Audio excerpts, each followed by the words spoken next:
Hey, welcome back, my friend. Or if you're new here, this is the Earn Your Title podcast, and my name is Danny Dumas. You're in the right place if you want to become a better husband, father, and leader. Today, we are talking about leadership. This is the third part of a three-part series where I ask AI what its biggest challenge is. As so far, I've done parent and I've done husband, and today I'm going to do leader. So I reached out to Google Gemini and I asked it, I said, you're a middle manager. You are leading a organization or a group of people. What are your biggest challenges? And these are the answers. And it was interesting. The first time I said, you're a husband who is a leader. And when I added the word husband and leader, it gave me almost the exact same questions as I did for husband, leading a family. So today I'm going to focus on leading at work or inside of an organization. But it came up with a few things that are very common. So this is my take on what it takes to be a great leader in a workplace. And so one of the first challenges that the AI presented to me was, how do I empower and develop my team? How do I balance the need to give support, but also to allow individuals to learn from their own experience? Great question, Google Gemini. The way I do this is I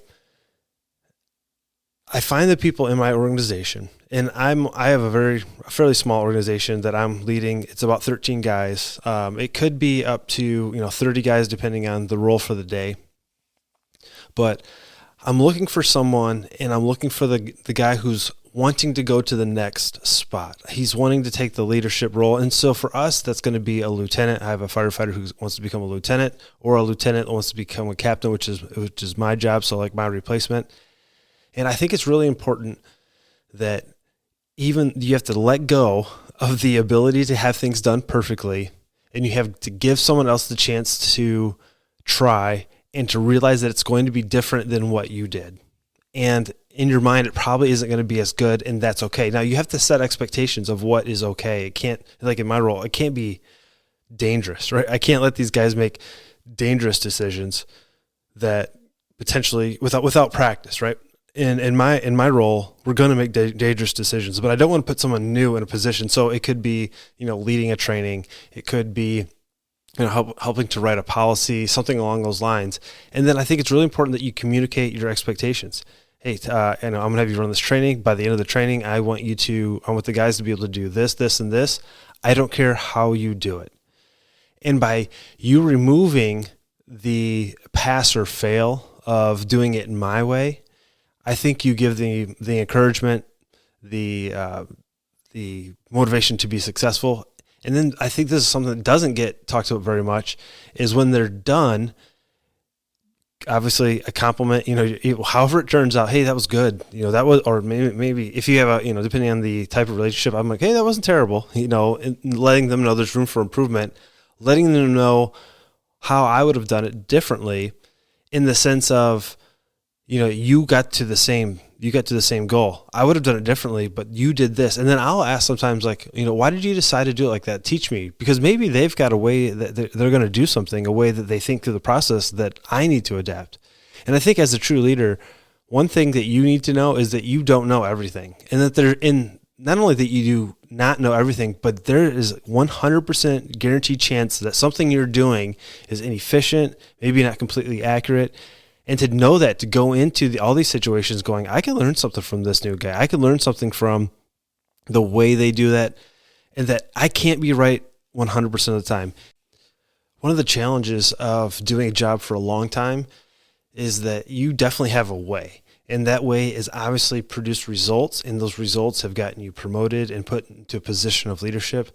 But you do need to realize that you could be wrong, or maybe that it could be better. And I just think having that open mindset is super important. So that is one way that I think I just go about leader and supporting that next generation. Now, many of us will find ourselves in the middle management area where we're not the CEO, we're not the junior manager, we're in between.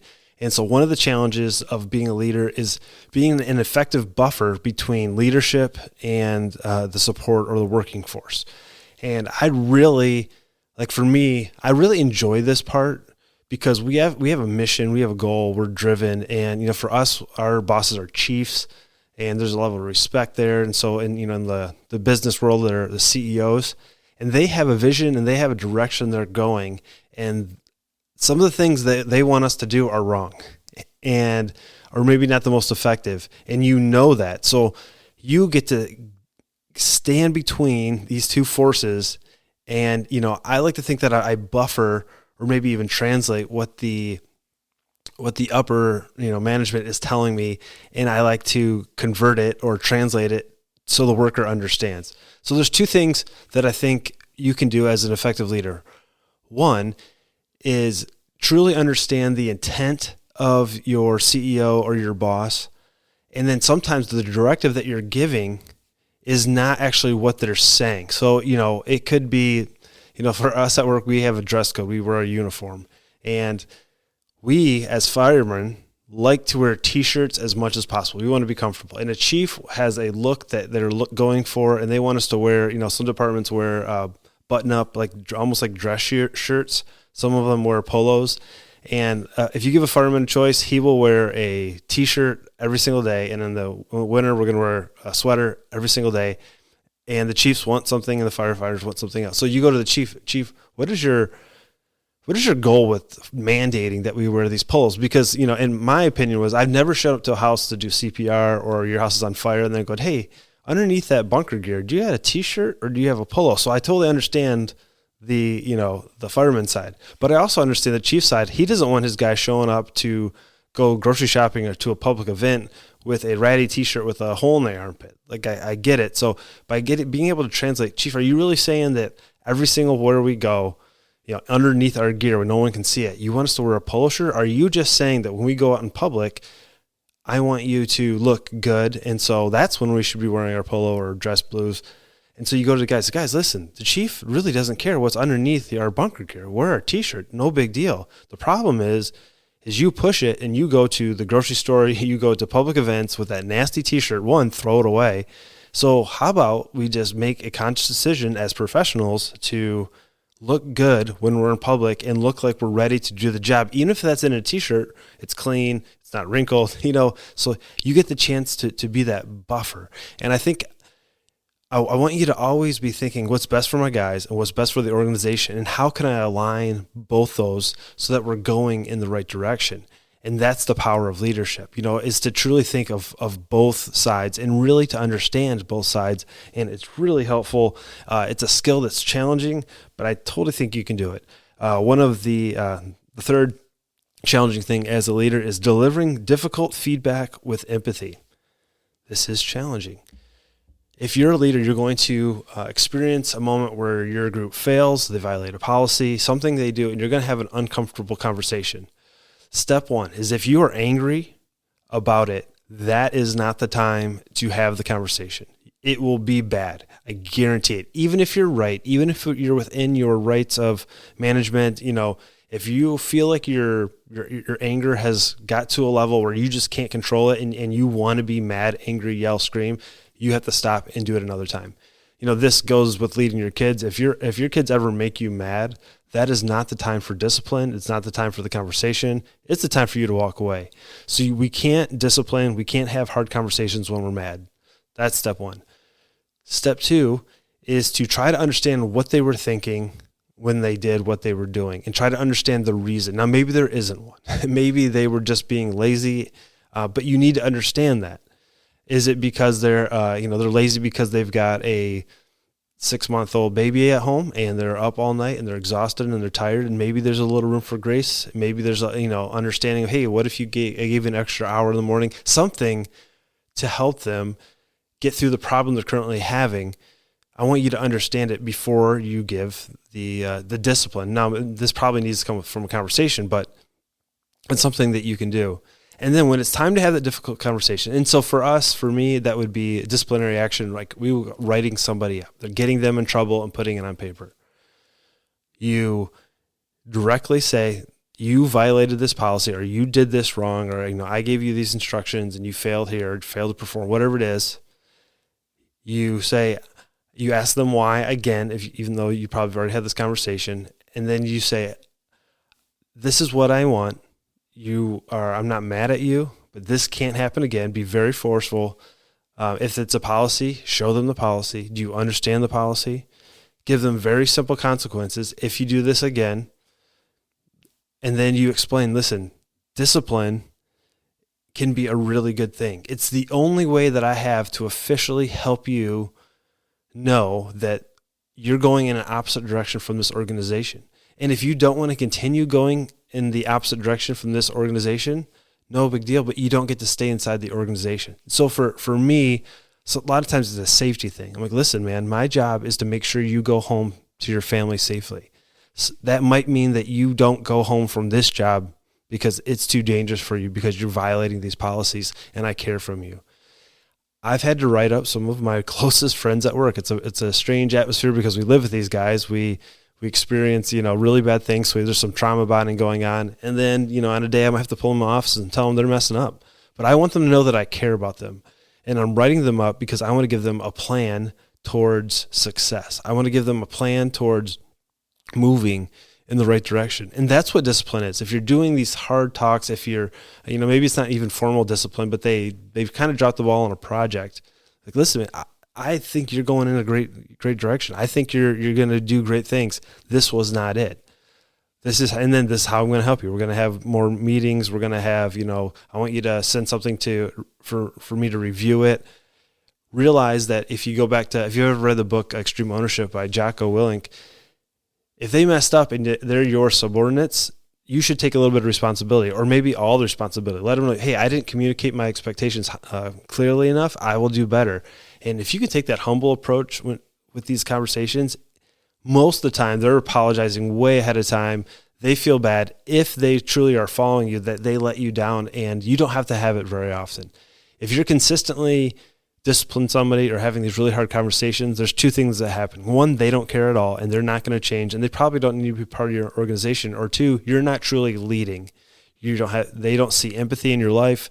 They don't think you actually care. So you need to reflect yourself. If you're talking to someone more than once or twice a year, you need to reflect as, am I leading? And the way you know you're leading is if you turn around and they're following you without you pushing them. Now, I know every organization is different. There's some jobs where you really are just a supervisor and you don't have an opportunity to lead, but try your best. I think there is room in just about everything to be a true leader, not just a supervisor, and that's definitely the better way to go. Another challenge you have as a leader, and this is not necessarily with your organization, but it's with you and your mindset, is that you're hesitant to change.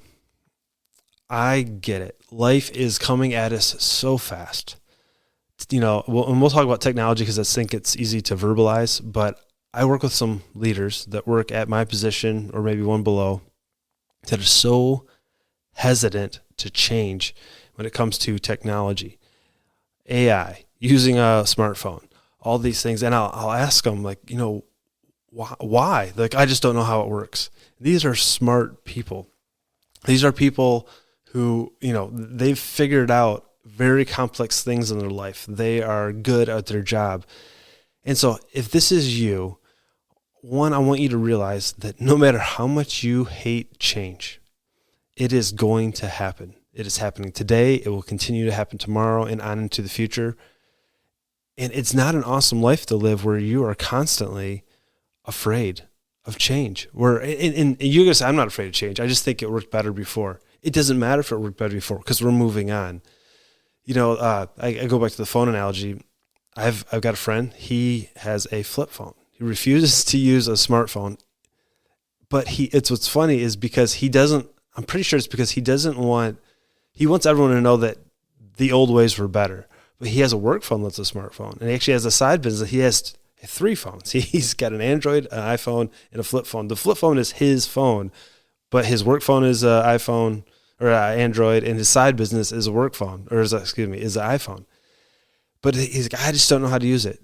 If this is you, if you're the holdout to technology, I want you to know, and I'm going to be kind of critical with you here. There's 4-year-olds that know how to use an iPhone. You know why? Because there's people with PhDs that have designed the user interface to make it logical and intuitive. And if you can't figure it out, it's because you're not trying. And you don't have to do this, but then you're going to probably get it frustrated for the rest of the foreseeable future if you're going to stay in the workplace where you're required to communicate with people, to interact with the outside world through the internet.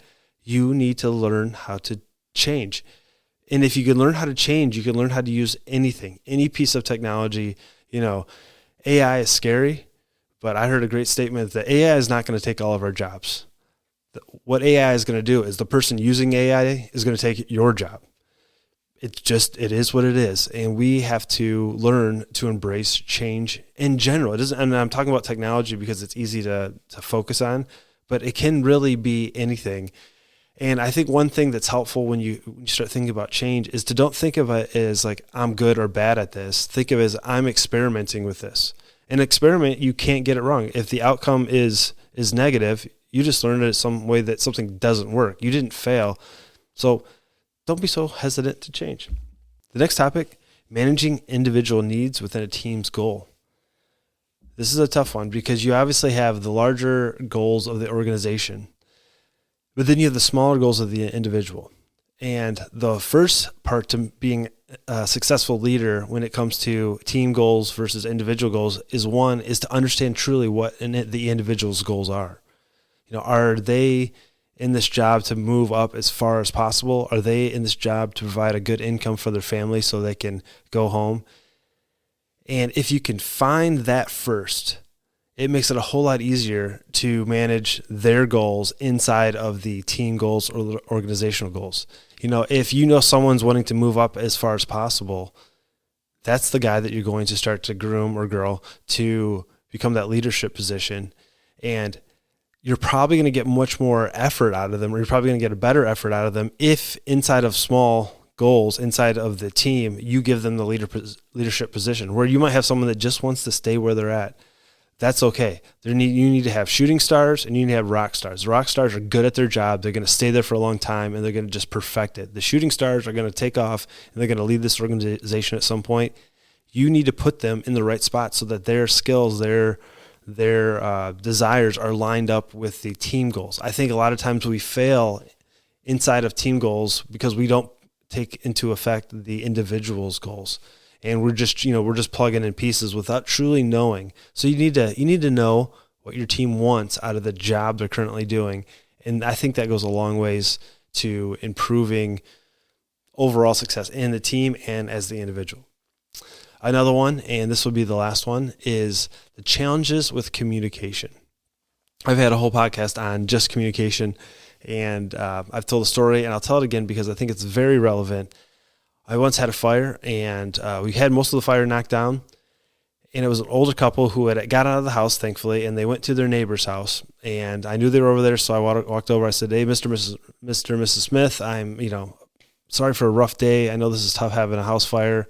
We've got the fire out, but you're not going to be able to stay in the home tonight. There's too much damage. Is there anything out of the home I can give you?" And Mr. Smith said, "You know what? Yeah, actually, my wife needs her medication, and she also has a really hard time getting off the toilet. If you could grab her toilet seat, that would be helpful." And he was talking about one of those that are kind of raised up above the toilet, so you don't have to sit down as far. I said, "No problem." Well, I had a rookie with me, a brand new guy, and when it comes to the fire service, seniority is awesome. So I decided I'm going to go get the medication. The kid's name was Brandon. I said, "Brandon, go get the toilet seat for these nice people." So I go into the kitchen where the medication is. I grab it all. And as I'm coming out, he comes out with the actual toilet seat that was bolted to the toilet. And he goes, "Here you go." I said, "What's that?" He goes, "You told me to get the toilet seat." He had went in and saw the first bathroom and ripped the toilet seat off the toilet. And it just made me laugh because that's exactly what I asked him to do. I asked him to get me the toilet seat. When it comes to organization, if there's going to be failure, it's going to be in communication. And there's a few ways that I've learned that I need to communicate better. One is to assume that nobody understands what I said the first time. So I'm going to say it, then I'm going to say it in a different way, and then I'm going to say it and ask for feedback if it's really important. If it's a vital piece of information, I need to put it out there one way, I need to put it out there another way, and then I need them to tell me what they think I said. And then I need to repeat that process, especially if it's like a deadline or something down the road. If you're communicating plans for a future project, say it a different way, then ask them to give you feedback. And then, when you're a week out, you need to confirm, hey, we're doing this on this date, this time. What time are you going to be there? And that has been better. You also need to realize no matter how hard you try, someone's not going to understand. And that's okay. That is the challenge of communication. It's really easy to get frustrated with somebody when you've said it and you've said it over and over and over again. But you have to realize communication is hard. Communication is challenging. People speak just different languages when it comes to what they understand. And so I just pretty much assume nobody's going to understand what I'm saying. And if I'm going to mess up in communication, it's because I over-communicated and communicated in so many different ways that maybe I confused them by saying it a different way. That's what I'm going for, because it's hard. Communication is so hard, but it's something you should practice. And just assume, I try to assume that I'm going to be misunderstood, not that they're going to misunderstand me, if that makes sense, so that it's my responsibility. Because it's easy to put it out there and just say something, and when they don't get it, just get frustrated. Like, why on earth would you do that? And the other thing, I was recently, and I think I talked about this in a podcast a little while ago, another captain talking about telling somebody to do something, and then he said, he was trying to follow up with good communication. He said, "Do you understand?" They said, "Yeah," and they came back and it was wrong. He's like, "It was so frustrating." And I'm like, "Hey, yeah, dude, you asked the wrong question." I said, "You said you understand," and they did understand what they thought you meant, but they obviously didn't think they didn't know what you meant because they did something different. You can't just say, "Do you understand?" You have to say, "Do you understand that I want you to be at this meeting with this report at this time?" That's more clear communication. So overdo it. It's really important. I hope you've enjoyed this podcast. If you have, I'd love a actual written review with words on it. It would be awesome. So wherever you listen to this podcast, if you could do that for me, I would really appreciate it. My name is Danny Dumas, and this is the Earn Your Title podcast, and I will talk to you later.